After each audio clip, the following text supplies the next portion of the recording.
You know, the world of clay in ceramics is so vast and so beautiful. And for me, I just saw all of the culture and the community in it. And I wanted to make something that shared that with everybody. My favorite thing is to when I watch everybody start to connect the dots on their own.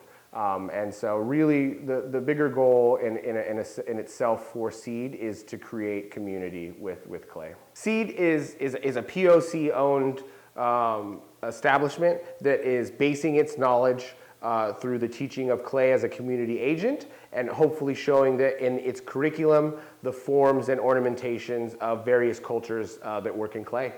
On the forefront, it's meant for people of color. And most definitely. There is a diatribe and a type of aesthetic when it comes to lots of types of ceramics and clay studios. Clay itself, it requires lots of money to make the thing work, it can require lots of privilege just to have the space to be able to do the things. I mean, that's just owning land or having opportunity to be able to rent that kind of land. And that historically in itself doesn't go to people that look like me. I wanted to make a place where they could see me, this brown guy who's been struggling forever, who is just grinding, working in the restaurants with everybody, could do a thing like this, and then have that person come in, that 20-year-old that just needs a place to work, and be like, yo, I could own a place too, like for sure. All the time through trying to find ways to learn the medium of clay, and trying to see like in what avenues, from an apprentice potter for a studio potter, to working at a paint your own pottery shop, to working in an industrial factory, to being a protege of a local sculptor. All of these things like in between was always just to try to get a place to make work. And I really felt like at some point I looked up and it was 14 years later and I was just trying to find a place to make work.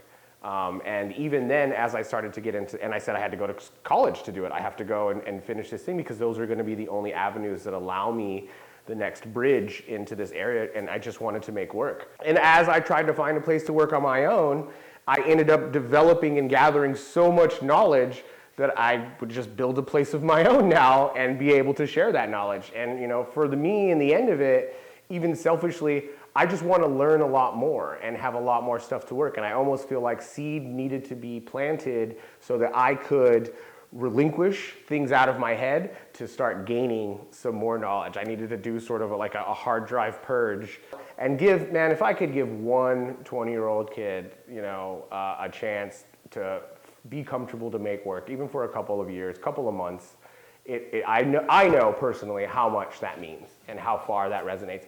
Mostly too because I know that because of that struggle, I got here. So where that can ripple through the ponds, that was pretty much the idea. It gets hard because when your head's buried in the thing and you just want to see the doors open and you just want the place to be clean or the trash to be taken out, and, operations and all this stuff, I don't get to always see, or I don't even always get to hear when people say like, yo, you're doing some heavy shit. Like this is a bigger deal. And there was a moment that I had to take a breath, and it was even just like a couple days ago where I was like, damn, this is big. This is pretty big. Like this is being one of the few brown-owned businesses when it comes to clay on the West Coast, being formative in the thought and the train that we're trying to pursue and push, and having all these people that are surrounding me, that want to be here to see what's happening, and having people come in to want to work and say, yo, this is taking off. Having people from across the country call me and be like, yo, I'm hearing all your stuff, like for sure, all the way over here.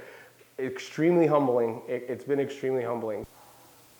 When I first started, the goals of Seed were to make a really, really encompassing cultural curriculum that had all of its forms and techniques based in a specific types of culture or various cultures. But the biggest thing I see resonate with people is when, once a day, somebody will ask a question about, what is it like when I mix two clays together? And then I get to explain to them that was reminiscent of agate ware that came from a Northern Germanic sort of types of areas, or when people want to talk about a bowl form and I can talk to them about what the Chinese culture thought about a perfect hoop around a ball, and that's what a foot was, or how they processed clay, or where these things come in. Those are really the greatest parts of the curriculum and focus that I've now been able to shift and say that like it's lot more powerful to be able to give tiny, and a lot more absorbing to be able to give tiny bits of information while they're doing the thing, rather than to set them up to specifically learn one thing. You know, I take a lot of inspiration from a man named Theester Gates, who is an artist of color who started out as a potter and sort of has developed himself into being a large-scale installation and community developer. And not to say that I would want to be a community developer or anything, but just to know that like this sort of idea of making something out of nothing that exists with all of us that work with clay, and to see that whole thing grow, I see myself being in somewhere footsteps with these giants of people that are helping to pave ways for bigger things. You know, if there's a guy like that that gave inspiration to me, and we're just a few sort of yards away from each other when it comes to whatever, then I definitely know that somewhere behind me there's that same thing happening. So yeah, hopefully seeing myself be that mentor, be that artist.